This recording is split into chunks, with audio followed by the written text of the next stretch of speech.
Hello everyone, welcome to জ্ঞান সিন্ধু। আজকে আমি ষষ্ঠ শ্রেণীর গণিত প্রভা বইয়ের ষষ্ঠ অধ্যায়ের পেজ নাম্বার 87 ডিসক্রাইব করব এবং এখানেই আমি কোষে দেখি 6ও ডিসক্রাইব করব। তো তোমাদের যদি আমার ভিডিও ভালো লেগে থাকে তাহলে অবশ্যই ভিডিওটিতে একটি লাইক করো এবং চ্যানেলটিকে সাবস্ক্রাইব করো। তো দেখো কি বলেছে, সরোজিনার বাড়ির পাশে হাবিব চাচার কাঠের আসবাবপত্র তৈরির দোকান আছে। হাবিব চাচার দোকানে এত মিটার লম্বা একটি কাঠের গুঁড়ি আছে। তার মানে একটা কাঠের গুঁড়ি রয়েছে, যেই কাঠের গুঁড়িটার লেন্থ কত না 12.3/5। এখন বলছে তিনি সেখান থেকে এত মিটার কাঠের গুঁড়ি কেটে নিয়ে নিলেন। মানে এইখান থেকে এইটুকু ধরো নিয়ে নিয়েছে, এইটুকু পোর্শনটার লেন্থ আমি ধরে নিচ্ছি 4.1/5, এই যে এইটা। তারপর কি বলেছে, বাকি অংশের কাঠের গুঁড়ি সমান 3 ভাগ করে, মানে বাকি এই যে পোর্শনটা পড়ে আছে এই পোর্শনটাকে সমান 3টে ভাগ করেছে। দেখো আমি 3টে ভাগ করে নিলাম, এই 1 নম্বর ভাগ, 2 নম্বর ভাগ, 3 নম্বর ভাগ। 3 ভাগ করে 1 ভাগের এত অংশ দিয়ে, মানে এই যে একটা অংশ আছে এই অংশটার 3/5 অংশ। তুমি যদি এইটুকু পোর্শনকে আলাদা করে নিয়ে নাও, এই পোর্শনটার আবার কি বলছে না 3/7 অংশ। এর 3/7 অংশ মানে ধরো এইটুকুনি হলো। ওই অংশটা দিয়ে কি করলো, ছোট কাঠের জিনিস তৈরি করলো। মানে কেটে কেটে কত ছোট বানিয়ে নিয়েছে, সেইটা দিয়ে কাঠের জিনিসটা তৈরি করলো। তো কি জিজ্ঞাসা করেছে, তিনি এই ছোট জিনিস তৈরি করতে কত মিটার লম্বা কাঠের গুঁড়ি নিলেন হিসাব করি। তাহলে এইটুকু পোর্শনটা কত সেইটা তোমাদের বার করতে বলেছে। তাহলে আমাদের প্রথম কাজ কি দেখো, প্রথমে বাদ দেওয়ার পরে কত মিটার লম্বা কাঠের গুঁড়ি থাকলো হিসাব করি। মানে এই যে পুরোটা ছিল, এই পুরোটা থেকে তো আমার এইটুকুনি পোর্শনটা বাদ দিয়ে দিয়েছে। তাহলে আমি কি করব, পুরো যে লেন্থটা ছিল মানে 12.3/5 মিটার ছিল, সেটা থেকে আমি কত বাদ দেব না 4.1/5 মিটার বাদ দেবো। কারণ এখানেই বলেছে তিনি সেখান থেকে এত মিটার কাঠের গুঁড়ি কেটে নিয়েছিলেন। এখন দেখো এই দুটো ভগ্নাংশ কিন্তু মিশ্র ভগ্নাংশের মধ্যে রয়েছে। তাহলে প্রথম কাজ হচ্ছে এগুলোকে আমাকে অপ্রকৃত ভগ্নাংশে কনভার্ট করে নিতে হবে। অপ্রকৃত ভগ্নাংশে কিভাবে কনভার্ট করে না, হরের সঙ্গে কি করতে হয় না, সামনে যে পূর্ণ সংখ্যাটা আছে সেটাকে গুণ করতে হয়। গুণ করে যে উত্তরটা বেরোবে সেইটার সাথে এই যে ওপরে লবে যেটা রয়েছে সেটাকে যোগ করতে হয়। আমি একটা দেখিয়ে দিচ্ছি, নিচেতে হরে যেটা আছে সেটা অ্যাজ ইট ইজ বসানো থাকবে। তাহলে 5 আমি বসিয়ে নিলাম, আর ওপরেরটা বার করতে গেলে আমি কি বললাম না, এইটার সাথে এইটাকে গুণ করতে হবে। তাহলে 5-এর সাথে আমি 12কে গুণ করে নিলাম। এখন যেটা বেরোবে সেটার সাথে আমি কি করব না, এটাকে যোগ করে নেব। তাহলে যোগ 3 লিখে নিচ্ছি। এই কাজটা কোথায় হচ্ছে না, পুরোটাই ওপরে মানে লবেতে হচ্ছে। তাহলে এইভাবে ইকুয়াল দিয়ে নিচে যেমন আছে 5 আমি অ্যাজ ইট ইজ লিখে দিলাম। 5-12 কত হয়, 60 হয়। 60-এর সাথে আর 3 যোগ করলে কত হবে না 63 লিখে দিলাম। তাহলে এটা কত হচ্ছে 63/5। এই মিশ্র ভগ্নাংশটাকে অপ্রকৃত ভগ্নাংশে কনভার্ট করলাম। এখন এইটাকে কি করব, 5-4 20, 20-র সাথে 1 যোগ করলে কত হয় 21। তাহলে এটা হচ্ছে 21 বাই নিচে কত আছে 5। তাহলে নিচে যেহেতু হর দুটো সমান আছে, উভয় ক্ষেত্রেই 5 আছে, তাহলে এই দুটোর লসাগু কি হবে না 5 হবে। আর ওপরে যেটা রয়েছে লবগুলো সিম্পলি বিয়োগ হয়ে যাবে। তাহলে 63 মাইনাস 21। এখন 63 মাইনাস 21 করলে কত হয়, এখানে হচ্ছে 2 আর 6 থেকে 2 বাদ দিলে 4, তাহলে 42 হচ্ছে। তাহলে 42/5। তাহলে আমার যেই গোটা অংশটা বেঁচে ছিল মানে বাকি যেইটুকু অংশ ছিল সেইটুকুটা কত না 42/5 এত মিটার। তাহলে দ্বিতীয় কাজ আমার কি না, এই যে মিটারটা আমি পেয়েছি এই বাকি অংশের যে মিটারটা, এই মিটারটাকে আবার 3 ভাগে ভাগ করেছে। তাহলে আমি কি করব না, এইটা ভাগ 3 করে দেব। এখন যে কোনো নাম্বার আমি যদি 3ই নিই বা 4 নিই বা 5 নিই, এগুলোর মানে হচ্ছে কি না 3/1, 4/1 আর 5/1, যে কোনো নাম্বার তার নিচে কিছু নেই মানে কি না 1 রয়েছে। এখন এইখানে দেখো যে 3 লেখা আছে, এখানে তার মানে আমি কি বুঝবো 3 এর নিচে আমার একটা 1 আছে। তাহলে দেখো পরের লাইনে করেছে 42/5, 42/5 অ্যাজ ইট ইজ লিখেছে। এই যে চিহ্নটা ভাগ আছে, যখনই আমি পরের লাইনে এটাকে গুণ করব, তখন এই 3টা কি হবে না ফট করে উল্টে যাবে। তাহলে উল্টে যাওয়া মানে কি 3 এর নিচে 1 ছিল, তাহলে এটা কি হবে না 1/3 হয়ে যাবে। এবার আমরা কি করব না কোনাকুনি কাটাকুটি করব। কোনাকুনি শুধু নয়, ওপরের যে কোনো লবের সাথে নিচের যে কোনো হরের আমি কাটাকুটি করতে পারি। তাহলে দেখো 5-এর সাথে উপরের 42 বা 1 কোনোটা কাটা যাচ্ছে কি? যাচ্ছে না। কিন্তু 3-এর সাথে দেখো 42 কাটা যাচ্ছে, তাহলে 3 1 কে 3 আর এখানে হচ্ছে 3 1 কে 3, 3 4 এ 12। তাহলে ওপরে এই লবটার সঙ্গে এই লবটার গুণ হবে, তাহলে 14 গুণ 1 মানে কত না 14। আর নিচেতে এই হরটার সঙ্গে এই 5টা গুণ হবে, তাহলে 5 1 কে 5। সেই জন্য দেখো 14/5 মিটার কিন্তু বেরিয়ে গেল। তাহলে এইটুকু যে পোর্শনটা, এইটুকু পোর্শনটার দৈর্ঘ্য কত হলো না 14/5 হলো। মানে এই পুরোটা ছিল 42/5। এটাকে যখন 3টে টুকরো করা হয়েছে, তাহলে একটা টুকরোর লেন্থ কত বেরোচ্ছে না 14/5 বেরোচ্ছে, মানে এইটার লেন্থটা। এখন তৃতীয় কাজ কি হচ্ছে না বলেছিল যে 3 ভাগ করে তার 1 ভাগের এত অংশ দিয়ে, তাহলে 3 ভাগের যে 1 অংশ মানে 14/5 যেটা পেয়েছি, এখানে যে 14/5 পেয়েছি তার 3-এর 7 অংশ। এখন এখানে দেখো লেখা আছে মিটারের। মিটারের মানে আমাকে বুঝে নিতে হবে এখানে একটা এর লুকিয়ে আছে। তাহলে আমি এখানে কি লিখবো 14/5 লিখবো অ্যাজ ইট ইজ। মিটার এর আছে বলে এর জায়গায় আমি কি বসাবো না গুণ চিহ্ন বসাবো। তাই দেখো 14/5 গুণটা দেওয়াই আছে, আর এখানে 3/7 লিখে নেব। এখন লবের সাথে হরের কাটাকুটি করে নেব। এখানে দেখো 7 1 কে 7 আর 7 2 এ 14। তাহলে এইটার সাথে এটাকে গুণ করলে হচ্ছে 3 2 এ 6, এখানে লেখা আছে লবেতে। আর এটার সাথে এটাকে গুণ করলে 5 1 কে 5, দেখো এখানে লেখা আছে 5। তাহলে এখানে আমরা করলাম কি, গণিতের ভাষায় যদি সেটাকে একটা লাইনের মধ্যে আমরা লিখি, প্রথমে আমরা পুরো যে লেন্থটা ছিল সেইটা থেকে আমরা কিন্তু যেটুকু অংশ বাদ দিয়ে দিয়েছে, মানে এখানে 4 পূর্ণ 1 এর 5, সেটাকে আমরা লিখে নেব। তাহলে দেখো এই যে এই কাজটা আগে করেছি, তাহলে 12 পূর্ণ 3 এর 5 মাইনাস 4 পূর্ণ 1 এর 5। দেখো এটা প্রথম কাজ করেছি, তাই এখানে দেখো ফার্স্ট ব্র্যাকেটের মধ্যে দেওয়া আছে। তারপর এটাকে 3টে ভাগে আমরা ভাগ করেছি, তাহলে 3 দিয়ে ভাগ করেছি বলে এখানে 3 লিখছি। এটা আমাদের দ্বিতীয় কাজ, তাই আমরা দেখো সেকেন্ড ব্র্যাকেটের মধ্যে কিন্তু রেখেছি। তারপর বলেছে যে উত্তরটা বেরিয়েছে সেইটার আবার 3-এর 7 অংশ। তাহলে এখানে লিখে নিচ্ছি, এই যে এরটা এখানে বসানোই আছে, তাহলে 3-এর 7 অংশ। সেই ক্ষেত্রে আমার কি উত্তর বেরিয়েছে না হাবিব চাচা ছোট জিনিসটি তৈরি করতে এত মিটার যেটা বেরিয়েছে সেটা অপ্রকৃত ভগ্নাংশের মধ্যে আছে, সেটাকে মিশ্র ভগ্নাংশে কনভার্ট করে এখানে লিখেছে এত মিটার কাঠের গুঁড়ি কিনলেন। দেখো ব্যাপারটা ক্লিয়ার হয়েছে কিনা। তো চলো এবার চলে যাই কোষে দেখি 6-এ। তো দেখো এখানে বলেছে মনে মনে হিসাব করি। নাম্বার 1 এর এ তে কি বলেছে দেখে নিই। বলেছে 10 টাকার এত অংশ মানে কত। তাহলে এখানে 10কে প্রথমে লিখে নিলাম। 10 টাকার বলেছে, টাকার মানে কিন্তু এখানে এর লুকিয়ে আছে। এর মানে আমরা কি জানি গুণ, তাহলে গুণ চিহ্ন বসিয়ে দিলাম। তারপর দিয়েছে 1-এর 2 অংশ, তাহলে 1-এর 2 লিখে নিলাম। তাহলে এই ক্ষেত্রে কি করব না এইখানে যে 10টা রয়েছে, এই 10টা মানে আমি কি বললাম যে কোনো নাম্বার যদি লেখা থাকে তার মানে তার নিচে আমার কি রয়েছে একটা 1 রয়েছে। তার মানে এই 10টা রয়েছে লবে আর এই একটা রয়েছে হরে।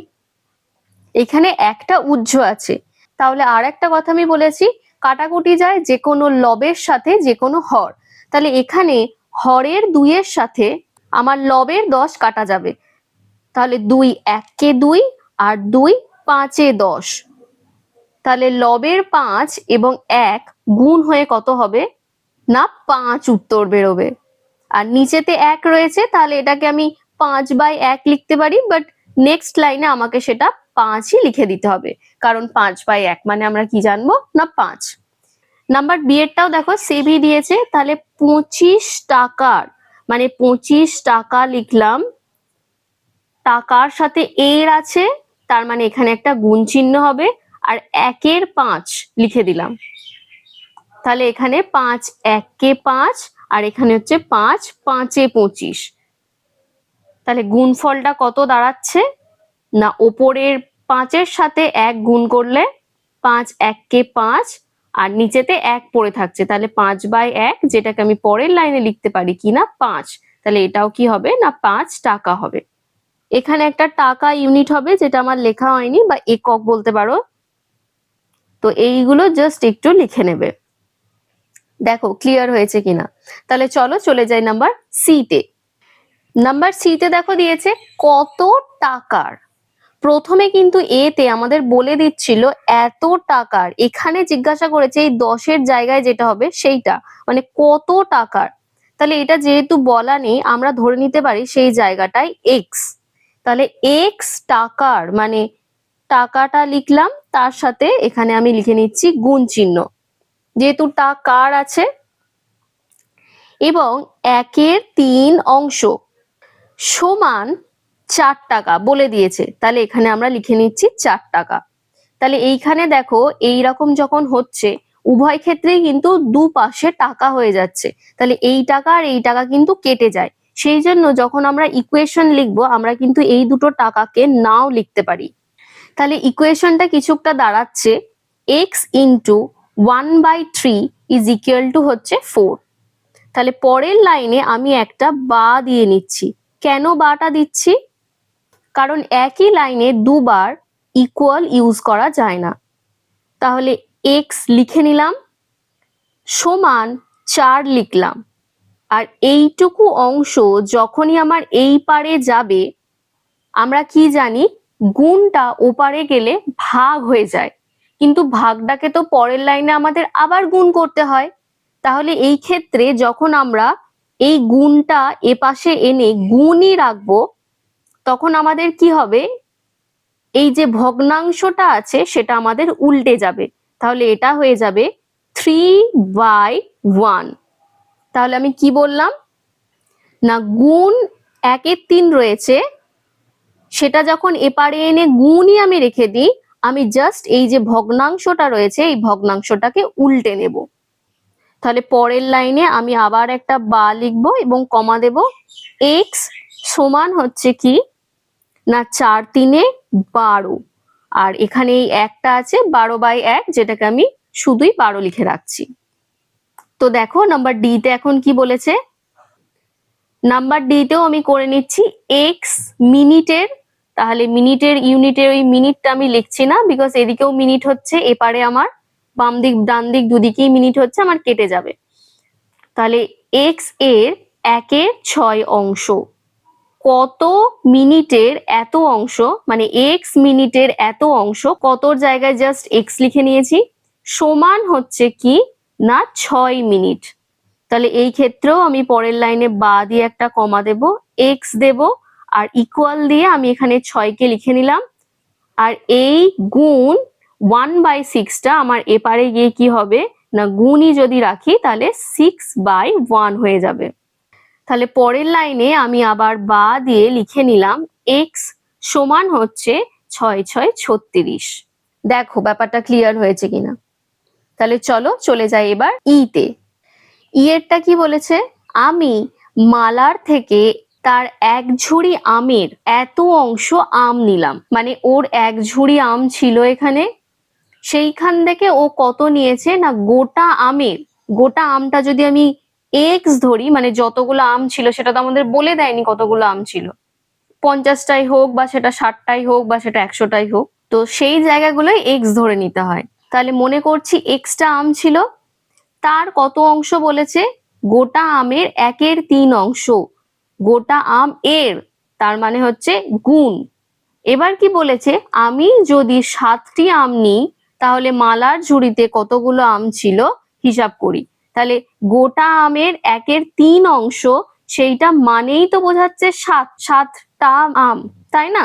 তাহলে এখানে লিখে নিচ্ছি, মনে করি ঝুড়িতে আমের সংখ্যা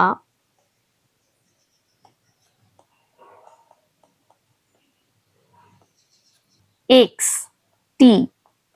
তাহলে এক্স এর মানে গোটা আমের 1/3 অংশ সমান হচ্ছে কি না 7টি। তাহলে এটা কি হলো না একটা শর্ত হলো, তাহলে এখানে লিখে নিতে হবে শর্তানুসারে।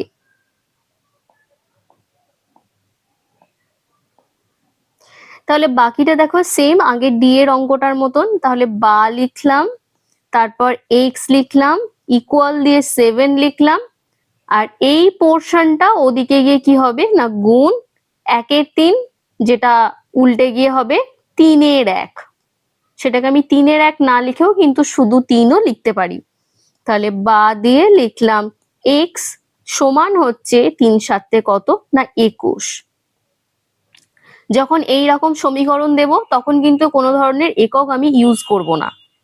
তাহলে কি লিখেছে, মালার ঝুড়িতে কতগুলো আম ছিল হিসাব করি। তাহলে অতএব মালার ঝুড়িতে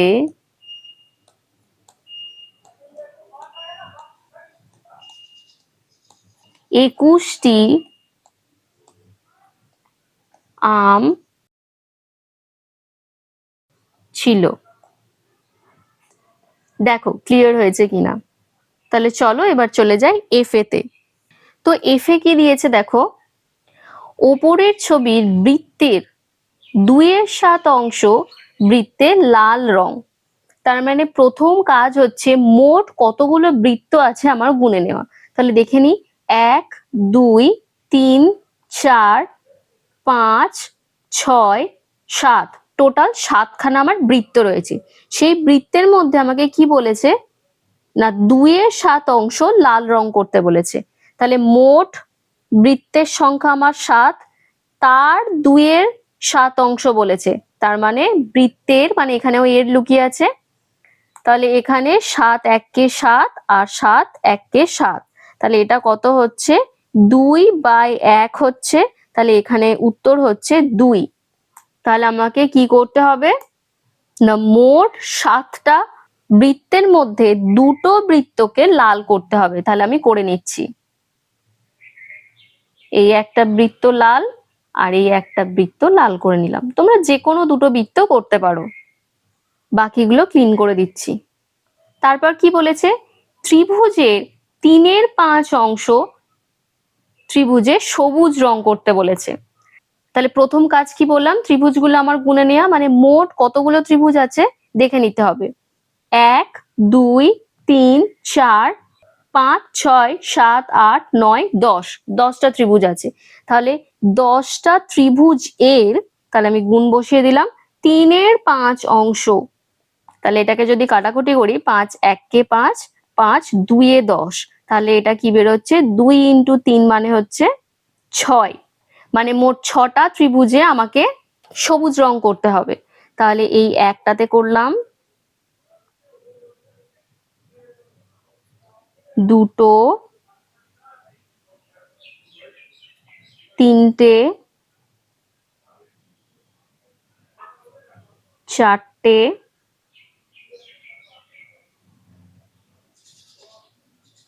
পাঁচটা, 6টা। দেখো 6টা ত্রিভুজে কিন্তু সবুজ রং করে দিয়েছি, বাকিগুলো পরিষ্কার করে দিচ্ছি। তারপরেরটা কি বলেছে, চতুর্ভুজের 1/7 অংশ চতুর্ভুজে নীল রং করতে বলেছে। তাহলে মোট কতগুলো চতুর্ভুজ আছে দেখে নি, 1 2 3 4 5 6 7, 7টা চতুর্ভুজ আছে। তাহলে 7 এর 1 এর 7 অংশ, তার মানে এটা হচ্ছে 7 1 কে 7 আর এটা হচ্ছে 7 1 কে 7।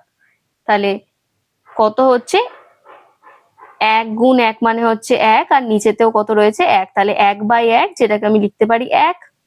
তাহলে মোট চতুর্ভুজের একটা চতুর্ভুজকে আমায় কি করতে হবে না নীল রং করে দিতে হবে। দেখো নীল রং করে দিয়েছি, বাকিগুলোকে ক্লিন করে দিচ্ছি। দেখো ক্লিয়ার হয়েছে কিনা। তাহলে চলো এবার চলে যাই নাম্বার জি তে।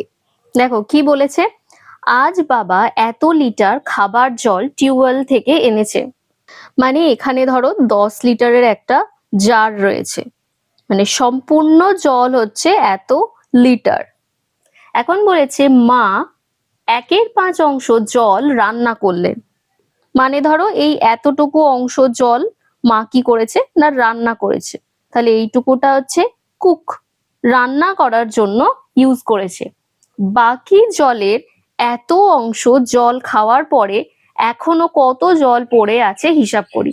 তাহলে বাকি জলের বলেছে, বাকি জল মানে এইটুকু জল যেটুকু পড়ে আছে, এইটুকু জলের আবার কি না 1/4 অংশ।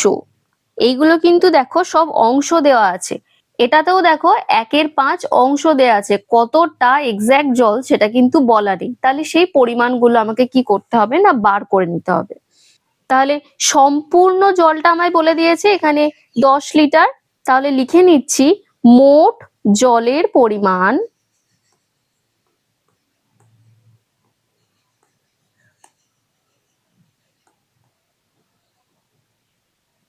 10 লিটার।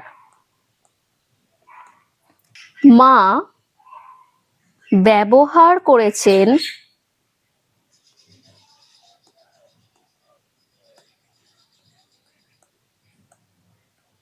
10 এর 1/5 অংশ, তার মানে এটা হচ্ছে কত না এত লিটার।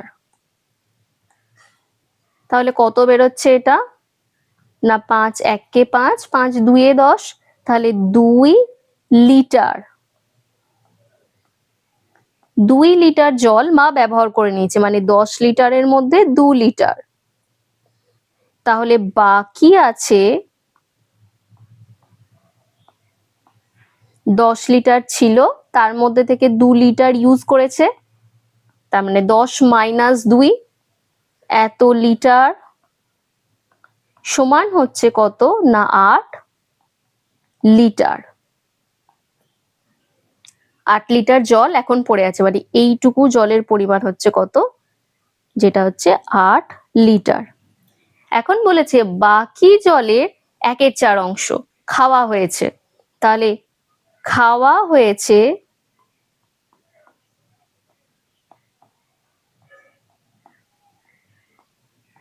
8 লিটার জলের 1/4 অংশ,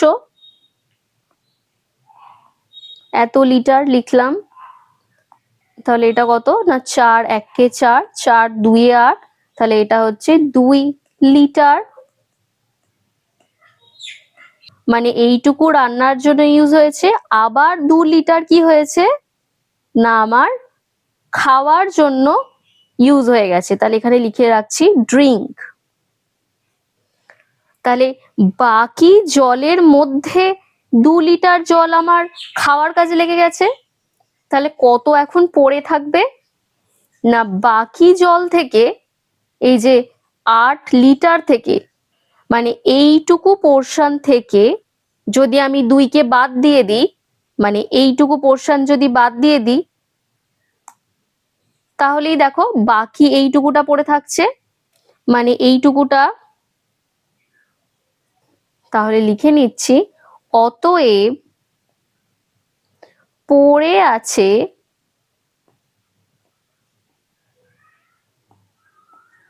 8 - 2 এত লিটার, মানে হচ্ছে 6 লিটার জল। দেখো ক্লিয়ার হয়েছে কিনা। তো আজকে 87 নাম্বার পেজ ডেসক্রাইব করেছি, তার সাথে 88 নাম্বার পেজের জিটাও ডেসক্রাইব করে দিলাম। পরের দিন বাকি অংশটা পরের পেজেতে আমি ডেসক্রাইব করে দেব। তো দেখো ক্লিয়ার হয়েছে কিনা। তো তোমাদের যদি কোনো ধরনের কোয়ারিজ থাকে তোমরা আমাকে কমেন্ট সেকশনে জিজ্ঞাসা করে নিতে পারো। তো আজকের জন্য এইটুকুই, দেখা হচ্ছে নেক্সট ক্লাসে।